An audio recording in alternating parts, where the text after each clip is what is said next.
अपर्याप्तं तदस्माकं बलं भीष्माभिरक्षितं पर्याप्तं त्विदमे तेषां बलं भीमाभिरक्षितम्। हेलो माय डियर फ्रेंड्स, आज की ये वीडियो दो कारणों से बहुत खास होने वाली है। आप वीडियो के लास्ट तक जरूर बने रहें। आप अभी देखेंगे कि वो दो कारण कौन से हैं। ठीक है, देखिए आज स्टार्ट हो रहा है क्या, फ्यूचर परफेक्ट कॉन्टिन्यूअस, बिल्कुल लास्ट टेंस है ये फ्यूचर परफेक्ट कॉन्टिन्यूअस। इसके बाद टेंस का ये फ्यूचर परफेक्ट कॉन्टिन्यूअस का पार्ट 1 है और इसके बाद वाला जो वीडियो आने वाला है वो टेंस का बिल्कुल लास्ट पार्ट होगा और इसके बाद वाली वीडियो में हम टेंस बिल्कुल कंप्लीट कर देंगे। ठीक है, पहचान पहला काम हमारा वही है, आप जानते हैं ये बात। पहचान क्या है इसकी, रहा होगा, रही होगी, रहे होंगे, मतलब फ्यूचर कॉन्टिन्यूअस की जो पहचान होती है। आपको मालूम है फ्यूचर कॉन्टिन्यूअस रहा होगा, रही होगी, रहे होंगे, बैठा होगा, लेटा होगा, पहने होगा, पीड़ित होगा, ठहरा होगा। ठीक है, आपको ये बात मालूम है। तो फ्यूचर कॉन्टिन्यूअस की जितनी पहचान होती है, एग्जांपल के तौर पर मैंने यहाँ पे रहा होगा, रही होगी, रहे होंगे लिख दिया है। ठीक है, और साथ में समय के साथ से आना अनिवार्य है, नहीं तो वो फ्यूचर कॉन्टिन्यूअस ही रहेगा। समय के साथ मान लीजिए से ना आए या कि समय ना आए, ये वाला पार्ट अगर ना आए तो ये फिर फ्यूचर कॉन्टिन्यूअस ही रह जाएगा। मतलब समय के साथ से आना, ये पॉइंट आना अनिवार्य है, नहीं तो फ्यूचर परफेक्ट कॉन्टिन्यूअस वो नहीं होगा। ठीक है, पहचान आपको मालूम है। पिछली वीडियो अगर आपने देखा है तो आपको प्रॉब्लम नहीं होगी। ठीक, सबसे पहले अफर्मेटिव, तो सब्जेक्ट सबसे पहले आएगा, फिर इसकी हेल्पिंग वर्ब देखिए, विल हैव बीन। ध्यान दीजिए, पहली खास बात जो मैंने वीडियो की स्टार्टिंग में आपसे कहा कि आज की ये वीडियो दो कारणों से बहुत खास है, तो पहला कारण तो आपको मिल चुका है, क्या, विल हैव बीन। पहली बार ऐसा हो रहा है कि आपको तीन तीन वर्ड्स मिल रहे हैं। देखिए, विल हैव बीन, अभी तक ज्यादा से ज्यादा आपको दो वर्ड्स मिले थे, जैसे प्रेजेंट परफेक्ट कंटीन्यूअस में हैज बीन दो वर्ड्स, हैव बीन दो वर्ड्स, ऐसे पास्ट परफेक्ट कंटीन्यूअस में हैड बीन दो वर्ड्स है, हैड और बीन। ठीक है, ऐसे फ्यूचर परफेक्ट जब आपने सीखा था तो विल हैव फिर दो वर्ड्स, शैल हैव, अधिकतम की मैं बात कर रहा हूं, बाकी आपने डू डज एक एक वर्ड्स भी देखा था, एक एक वर्ड, डू डज, एक वर्ड हो गया डू और एक वर्ड हो गया डज। पास्ट कंटीन्यूअस में आपने देखा वाज वर, एक वर्ड हुआ वाज और एक वर्ड हुआ वर। लेकिन पहली बार ऐसा हो रहा है कि दो से ज्यादा वर्ड्स आपको मिल रहे, विल हैव बीन तीन वर्ड्स हैं, देखिए शैल हैव बीन, देखिए तीन वर्ड्स हैं, शैल हैव बीन। तो आपको ये सिस्टम समझना पड़ेगा, ये आपको लाइफ टाइम काम आने वाला है। आज की जो क्लास है वो आपको लाइफ टाइम काम आएगी कि कभी भी एक से ज्यादा या कि दो से ज्यादा, मान लीजिए अगर कभी भी ऐसे फंस गए दो से ज्यादा हेल्पिंग वर्ब्स, तो उनको हमें कैसे यूज करना है निगेटिव में और फिर इंट्रोगेटिव में। देखिए अफर्मेटिव तो आसान है, अफर्मेटिव तो आप कर लेंगे कितने भी वर्ड्स रहें, लेकिन दिक्कत कहां पे आती है, जब सेंटेंस निगेटिव हो जाता है या कि फिर सेंटेंस इंट्रोगेटिव हो जाता है। तो वही चीजें आज आपको समझनी है। ठीक है, तो सबसे पहले सब्जेक्ट आएगा, फिर विल हैव बीन या shall have been. Future indefinite अगर आपने देखा हुआ है तो आपको पता है कि विल शैल कहां पे यूज करना है। फिर वर्ब में आईएनजी, ऑब्जेक्ट, ईटीसी, फिर सिंस फॉर और टाइम। सिंस फॉर का यूज आपको पता है, प्रेजेंट परफेक्ट कंटीन्यूअस में मैंने कवर किया हुआ है। अगर आपने सिंस फॉर का यूज नहीं सीखा है तो प्रेजेंट परफेक्ट कंटीन्यूअस का पार्ट 1 देख लीजिए और सिंस फॉर वहां से आप सीख लीजिए। केवल उतना ही नहीं, टेंस के इंट्रोडक्शन से लेके पास्ट परफेक्ट कंटीन्यूअस पूरा का पूरा टेंस आप कंप्लीट कर लीजिए, उसके बाद ही इस वीडियो में आइए, मैं आपसे रिक्वेस्ट करता हूं, तो आपको कोई प्रॉब्लम नहीं होगी। उसके बावजूद भी अगर आपको कोई प्रॉब्लम होती है तो आप हमें कमेंट करके बताइए या फिर इंस्टा आईडी में आप हमें डायरेक्ट मैसेज भी कर सकते हैं। ठीक है, फिर क्या आ जाएगा लास्ट में, टाइम। देखिए इसमें जो दूसरी खास चीज है वो यहां पे है। क्या खास चीज है यहां पे, अब आपको लगेगा ये तो पास्ट परफेक्ट कंटीन्यूअस में भी था, प्रेजेंट परफेक्ट कंटीन्यूअस में भी था, बिल्कुल सही बात है। अब खास चीज में जो है वो मैं लिखने जा रहा हूं। क्या है खास चीज, देखिए जहां पे आप सिंस यूज करते हैं, ध्यान रखिएगा ये बात, वहां पे आप फ्रॉम भी यूज कर सकते हैं। ये अभी एग्जांपल्स मैं करवाऊंगा तो ये बात मैं बताऊंगा कैसे। जहां पे आप सिंस यूज करते हैं, ध्यान रखिएगा फॉर की जगह नहीं, यहां ये गड़बड़ी मत करिएगा आप कि जहां फॉर लगाते हैं वहां फ्रॉम लगाने लगे, ऐसा नहीं करना है आपको। जहां आप सिंस यूज करते थे, कब, पास्ट परफेक्ट कंटीन्यूअस में, प्रेजेंट परफेक्ट कंटीन्यूअस में, वहां आपको फ्रॉम यूज करना है। मतलब फ्रॉम भी यूज कर सकते हैं, चाहे आप सिंस यूज कीजिए चाहे फ्रॉम यूज कीजिए, ये दोनों सही माने जाते हैं। सिर्फ ये फ्यूचर परफेक्ट कंटीन्यूअस में करना है, ऐसा आप प्रेजेंट परफेक्ट कंटीन्यूअस या पास्ट परफेक्ट कंटीन्यूअस में नहीं कर सकते, बाकी फॉर और फिर टाइम। ठीक है, निगेटिव क्या करने में, सब्जेक्ट सबसे पहले आएगा। अब will shall not have been, देखिए हैव बीन इकट्ठा है, कहने का मतलब देखिए, यहां पे एक चीज मैं आपको बताना चाहूंगा। जब आपने दो वर्ड्स देखे थे हेल्पिंग वर्ब में, मान लीजिए फ्यूचर कंटिन्यूअस का एग्जांपल ले लेते हैं, विल बी, शैल बी, ठीक है, हम एग्जांपल के तौर पर विल बी से समझते हैं। देखिए, जब इसका निगेटिव बनता था तो विल नॉट बी, ठीक है, आप फ्यूचर कंटिन्यूअस आप देख के आ रहे हैं तो ये बात आपको समझ आ रही होगी। बीच में क्या आ गया? नॉट, मतलब इनको अलग करना है। अफर्मेटिव के अलावा इकट्ठा नहीं होते, निगेटिव में बीच में नॉट विल बी को अलग कर दिया। अच्छा, अब बहुत सारे स्टूडेंट्स को यहां पे ये लगता है कि नॉट बीच में आता है। अब ये बात देखिए, अब आप कहेंगे बीच में ही तो दिख रहा है, विल बी के बीच में ही तो नॉट है। वास्तव में ध्यान से ये बात समझिएगा, ये बीच में नॉट नहीं है, ये पहले वर्ड के जस्ट बाद है। उम्मीद है ये बात समझ आ रही होगी। और एक एग्जांपल से मैं समझाता हूं। देखिए, जैसे हैज बीन, ये प्रेजेंट परफेक्ट कंटीन्यूअस में आपने देखा है, निगेटिव क्या हो जाता था? Has not been. आपको लगेगा क्या हैज बीन के बीच में नॉट आ रहा है, लेकिन वास्तव में वो हैज बीन के बीच में दिखता जरूर है, पर वो आता पहले वर्ड के जस्ट बाद है। तो मैं ये बात इसलिए बता रहा हूं, कभी भी 4 वर्ड्स आ गए, मान लीजिए 5 वर्ड्स आ गए, तब आप कैसे नॉट लगाएंगे? तो आप बीच ढूंढेंगे कि इसका बीच क्या है।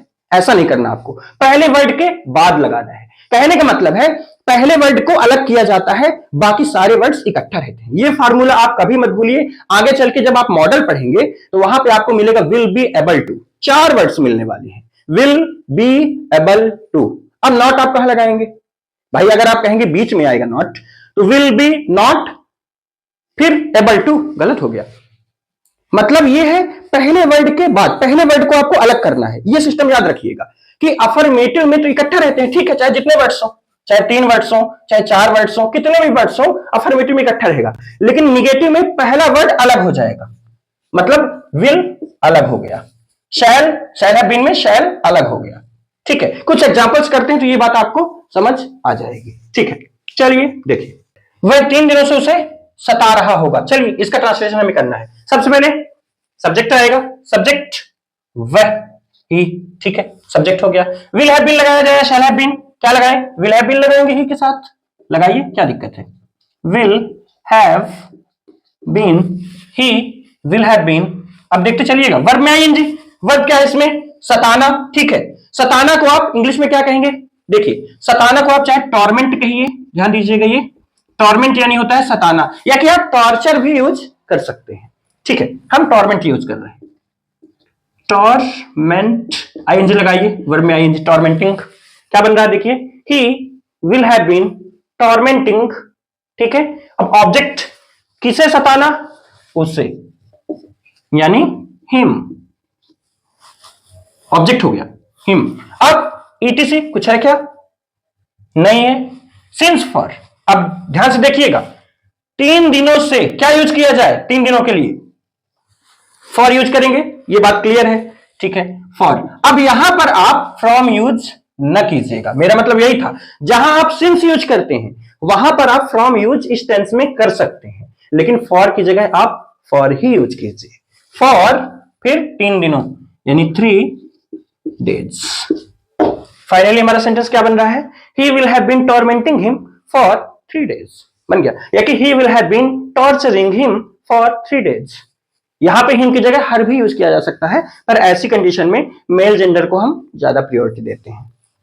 चलिए अगला सेंटेंस देख लेते हैं। अगला सेंटेंस है,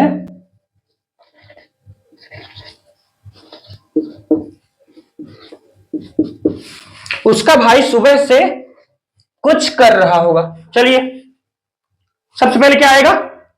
सब्जेक्ट, उसका भाई, ये सब्जेक्ट है, हिज ब्रदर, सब्जेक्ट हो गया, हिज ब्रदर, सब्जेक्ट।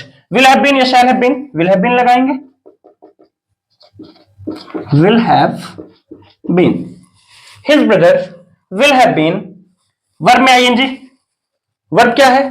करना, डू यानी करना, आईएनजी लगाइए, doing. His brother will have been doing, बारी किसकी आई? ऑब्जेक्ट, क्या करना? कुछ, ऑब्जेक्ट मिल गया। अब कुछ को इंग्लिश में क्या कहते हैं, ये बात आप पिछले वीडियो में देख चुके हैं, समथिंग, सम, एनीथिंग। लेकिन सेंटेंस कैसा है? अफर्मेटिव, तो क्या यूज करेंगे?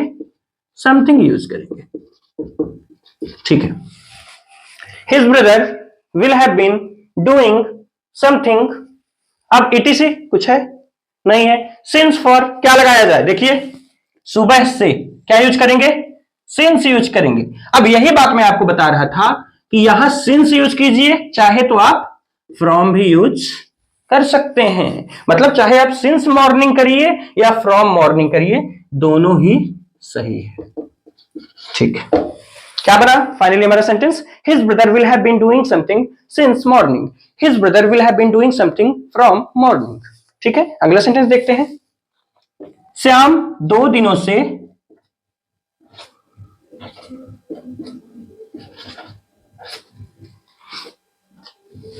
श्याम 2 दिनों से मुझे नहीं बुला रहा होगा। चलिए सेंटेंस पहले देखिए कैसा है, निगेटिव सेंटेंस है, नहीं आ गया, निगेटिव का रूल लगाएंगे। चलिए सबसे पहले सब्जेक्ट, सब्जेक्ट है श्याम, सब्जेक्ट हो गया। बारी किसकी आई, विल शैल, क्या लगाया जाए, विल लगाएंगे। फिर नॉट, बस ऐसे ही रूल लगाते चलना है। फिर हैव बीन, लिखिए हैव बीन, बस यही चीज मैं यहां पे निगेटिव में आपको बता रहा था। देखिए यहां पे एक बार और देख लीजिए ध्यान से, हैव बीन, ये दोनों वर्ड्स देखिए इकट्ठा है, विल अलग हो गया। हेल्पिंग वर्ब क्या है, विल हैव बीन, यही ना हेल्पिंग वर्ब है, देखिए विल हैव बीन। अब 3 वर्ड्स हैं, लेकिन हैव बीन देखिए 2 वर्ड्स बाद वाले इकट्ठा हैं, लेकिन पहला वर्ड अलग है। यही मैं बता रहा था कि कभी भी 2 से ज्यादा फंसे, 2 से ज्यादा वर्ड्स हो तो पहले वर्ड को आपको अलग करना पड़ता है, और बाकी के जो जितने भी वर्ड्स है बाकी के सब इकट्ठा रहेंगे। तो नॉट बीच में आके यहां पे विल को अलग कर दिया और हैव बीन को इकट्ठा ही रखा।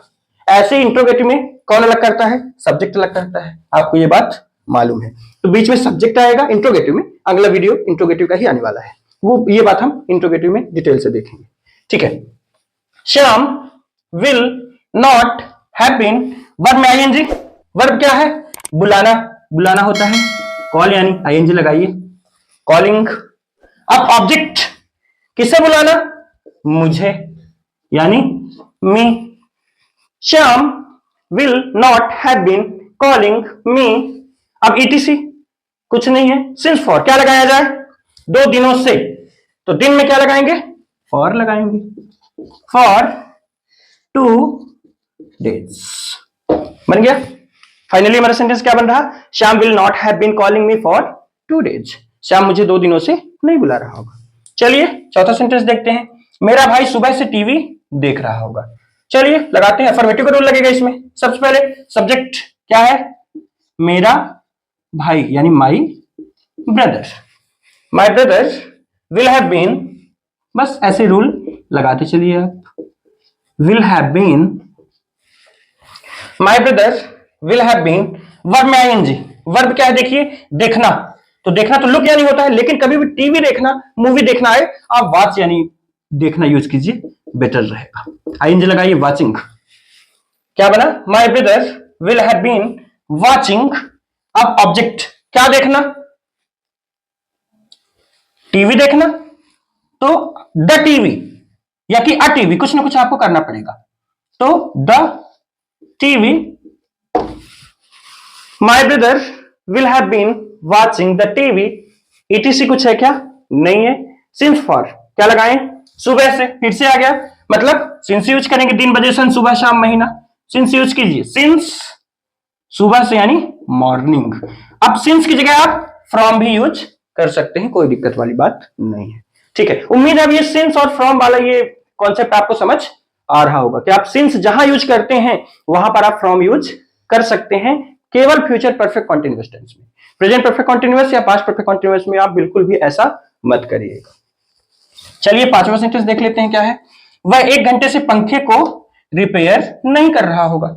चलिए निगेटिव का रूल लगाएंगे, नहीं है, ठीक है, लगाते चलिए। सब्जेक्ट, सब्जेक्ट क्या है, वह यानी ही, विल शैल क्या लगाएंगे, विल लगाएंगे, विल, फिर नॉट, लिखिए not, he will not have been, he will not have been, verb में आईएनजी, वर्ब क्या है, रिपेयर करना यानी रिपेयरिंग, आईएनजी लगा दीजिए, REPAIR ये स्पेलिंग होती है रिपेयर की, आईएनजी लगा दिए अलग से, रिपेयरिंग हो गया। तो he will not have been repairing. अब ऑब्जेक्ट, किसकी मरम्मत करना, यानी क्या रिपेयर करना, कुछ भी आप बोल सकते हैं। रिपेयर को मरम्मत करना हिंदी में बोलते हैं। तो आप चाहे बोलिए मरम्मत नहीं कर रहा होगा या कि रिपेयर नहीं कर रहा होगा, ये बात लगभग आपको मालूम होगी। तो किसकी मरम्मत करना या क्या रिपेयर करना, पंखा। तो द फैन या कि अ फैन, ठीक है, ये हुआ ऑब्जेक्ट। अब ईटीसी कुछ है क्या, नहीं है। सिंस फॉर क्या यूज करें, 1 घंटे से फॉर यूज करेंगे, आपको ये बात मालूम है। फॉर एन आवर्स, ठीक है, या कि एन आवर या कि 1 आवर, दोनों यूज कर सकते हैं, कोई दिक्कत नहीं। चलिए लास्ट सेंटेंस देखते हैं आज का। अंकित 15 मिनट से उसे देख रहा होगा। अंकित 15 मिनट से उसे देख रहा होगा। चलिए अफर्मेटिव रूल लगाना है। सबसे पहले subject Ankit, Ankit will have been लगाएंगे। अच्छा, अगर आपको ये दिक्कत हो रही है कि विल हैव बीन बार बार आ रहा है, क्योंकि आज के जितने एग्जांपल्स थे सब में विल हैव बीन यूज हुआ है, क्योंकि आई और वी के सब्जेक्ट के सेंटेंसेस ही नहीं थे। आई और वी अगर होता तब हम यूज करते shall have been. I we कहीं नहीं मिला, इसीलिए हम लगातार यूज विल हैव बीन ही करते रहते हैं। फिर वर्ब में आईएनजी। वर्ब क्या है, देखना, यही वर्ब है हमारा। तो देखना, देखिए लुक, किसी को देखना, लुक, लुकिंग, वर्ब में आईएनजी लगाना है। अंकित विल हैव बीन लुकिंग। अब ध्यान दीजिए, यहां पे एक इंपॉर्टेंट पॉइंट है, क्या है, कभी भी लुक आए, किसी और देखना, किसी को देखना। जैसे मैं अगर कहूं कि ब्लैक बोर्ड में देखो, तो भले हम हिंदी में कुछ भी बोले, ब्लैक बोर्ड को देखो, ब्लैक बोर्ड की ओर देखो, ब्लैक बोर्ड को देखो, हिंदी में कुछ भी आ सकता है, लेकिन इंग्लिश में याद रखिए आप look at the black board, मतलब एट हमेशा आप लुक के बाद यूज कीजिए, तो वो दिखाएगा क्या, डायरेक्शन। जैसे अगर कहना है वह मुझे देख रहा है, तो he is looking at me, he is looking me नहीं, he is looking at me, हमेशा एट क्या दिखाएगा, दिशा दिखाएगा, किस ओर देख रहा है। ऐसे ही अंकित उसे देख रहा है, मतलब उसकी ओर देख रहा है, तो लुक के बाद क्या यूज करेंगे आप, एट, ठीक है, ये बात आपको समझ आ रही होगी। तो Ankit will have been looking at, अब उसे, हिम, ऑब्जेक्टिव केस लगाना है, ही का ऑब्जेक्टिव हिम, उसे मतलब वह, ही का ऑब्जेक्टिव हिम। प्रीपोजिशन के बाद हमेशा प्रोनाउन आएगा तो ऑब्जेक्टिव केस में ही आएगा। मैंने एक वीडियो में आपको ये केसेस बताए हुए हैं कि ऑब्जेक्टिव केस क्या होता है, ही का हिम, सी का हर, इट का इट ही होता है, ठीक है। तो क्या बना, Ankit will have been looking at him, मान लीजिए ऑब्जेक्ट है। फिर इटीसी नहीं है, सिंस फॉर क्या लगाया जाए, 15 मिनट से क्या लगाएंगे, फॉर लगाएंगे, लगाइए फॉर, फॉर 15 मिनट्स, ठीक है। उम्मीद है ये वीडियो आपको पसंद आई होगी। अगर वीडियो पसंद आई है तो चैनल को सब्सक्राइब करें, वीडियो को लाइक करें और वीडियो को जितना हो सके उतना आप शेयर करें। इसके बाद केवल एक वीडियो बच रहा है जिसमें आपका टेंस कंप्लीट हो जाएगा। चलिए मिलते हैं नेक्स्ट वीडियो में, तब तक के लिए टेक केयर, थैंक यू।